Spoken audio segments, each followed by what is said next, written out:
क्या आपने किसी इनविजिबल आदमी को देखा है? और क्या आपको पता है हमारे बुक का नाम फुटप्रिंट्स विदाउट फीट इसी चैप्टर से इंस्पायर्ड है? तो हाँ, हम बात कर रहे हैं फुटप्रिंट्स विदाउट फीट चैप्टर 5। तो चलिए ये चैप्टर शुरू करते हैं। और शुरू करने से पहले आप मेरे चैनल को लाइक कीजिए, सब्सक्राइब कीजिए और बेल का आइकन दबाना तो ना ही भूलिएगा, और हाँ, स्पेशली शेयर करना। तो चलिए चैप्टर शुरू करते हैं। ये स्टोरी एक साइंटिस्ट के बारे में है जिसने गायब होने का, अदृश्य होने का एक जोड़ा निकाला, यानी कि दवाई निकाला, और उसने उस दवाई का यूज़ अच्छे कामों के लिए किया या खराब कामों के लिए, ये तो स्टोरी में पता चलेगा।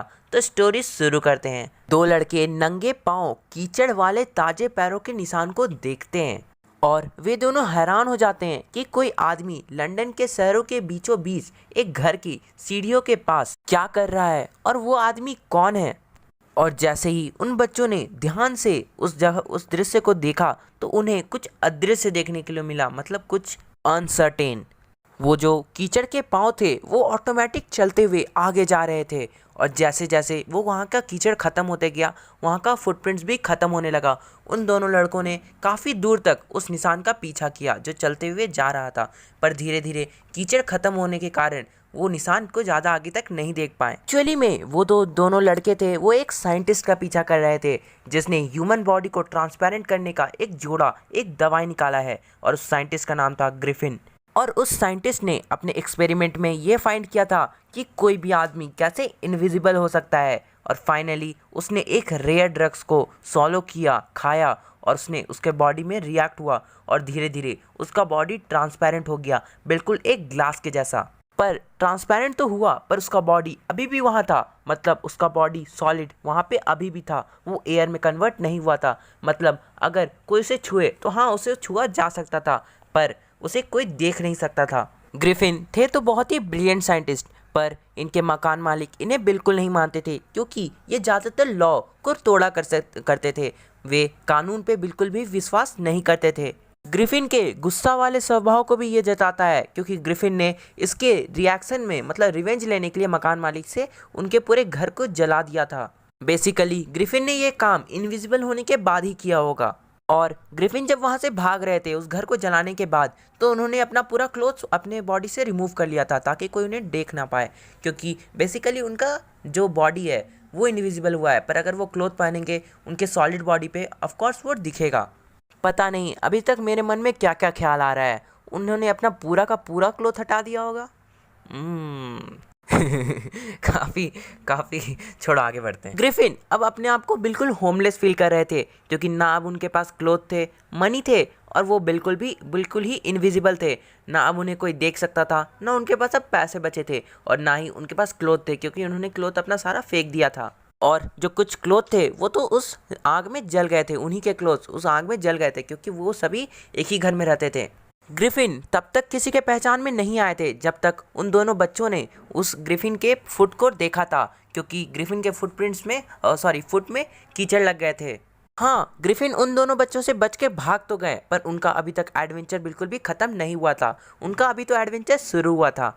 तो बेसिकली कमेंट करके तो ज़रूर बताना कि अगर आप इनविजिबल होगे तो क्या क्या करोगे। वैसे मैं क्या क्या करूँगा मैं पब्लिकली नहीं शेयर कर सकता। तो चलिए आगे बढ़ते हैं। ऐसे अब ग्रिफिन के पास तो कोई ड्रेस बचा नहीं था, और वो विंटर का समय था, उन्हें ठंडा लग रहा था, बहुत ही ज़्यादा ठंडा।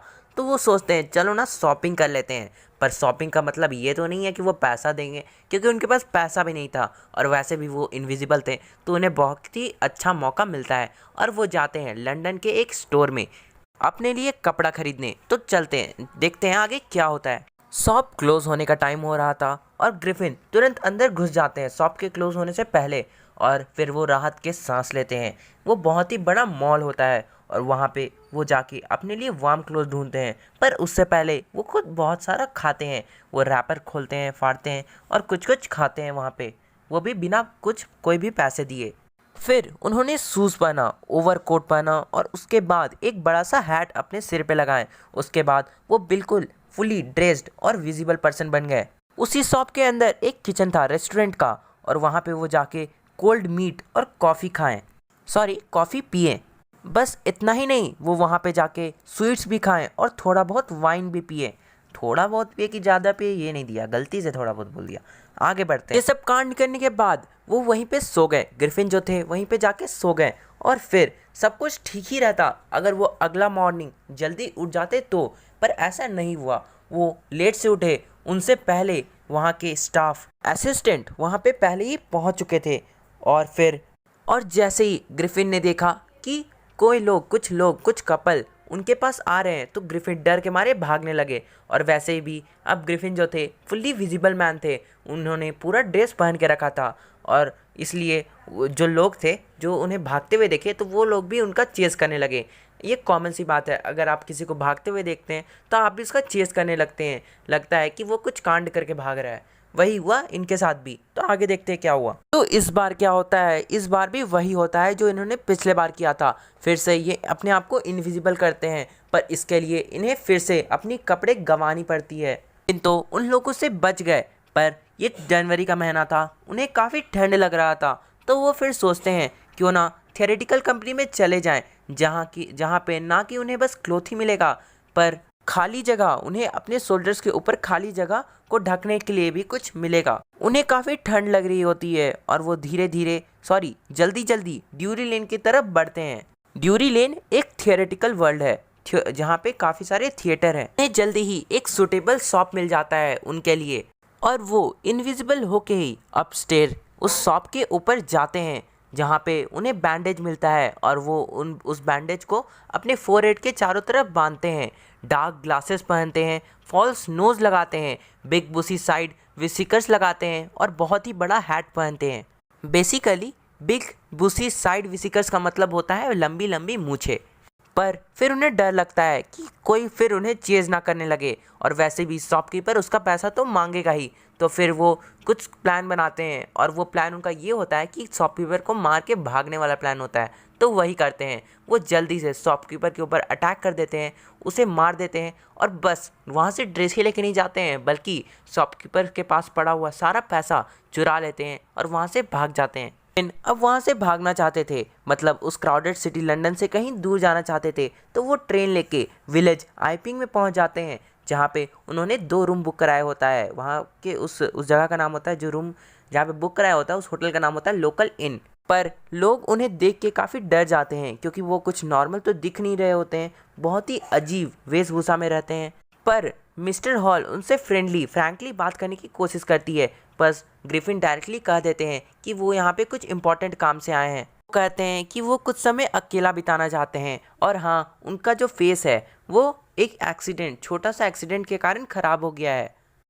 और जब मिस्टर हॉल को पता चलता है कि वो बंदा एक साइंटिस्ट है और ऊपर से मनी भी एडवांस में दे रहा है, तो वो उसे रहने की इजाज़त दे देती है और ज़्यादा पूछताछ भी नहीं करती है। पर अब तक जितना भी ग्रिफिन ने उस शॉपकीपर से पैसा चुराया था वो ख़त्म होने वाला था और वो बस जता रहे थे, उस लेडीज़ को जता रहे थे कि उनका चेक बस आने ही वाला है, इसलिए वो लेडीज़ भी उन्हें ज़्यादा पैसा नहीं मांग रही थी और वगैरह वगैरह। अब वैसे भी ग्रिफिन अब कहाँ जाते, तो अगला दिन एक क्लर्जीमैन और उसकी वाइफ के घर से बहुत ज़ोर से चिल्लाने की आवाज़ आती है।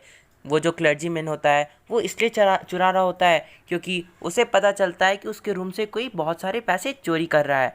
तो वो जो क्लर्जीमैन होता है वो बंदूक लेके उस रूम के पास जाता है और जैसे ही वो उस रूम के पास जाके बंदूक उठाता है और कहता है सरेंडर, तो वो चौंक जाता है कि उस रूम में कोई रहता ही नहीं है, क्योंकि वो इनविजिबल ग्रिफिन जो होते हैं इनविजिबल होके उस घर में चोरी करने गए होते हैं। जेंट और उनकी वाइफ ने डेस्क के नीचे, कर्टेन्स के पीछे, इवन की चिमनी के ऊपर भी देखा, पर वहाँ पे कोई नहीं मिला।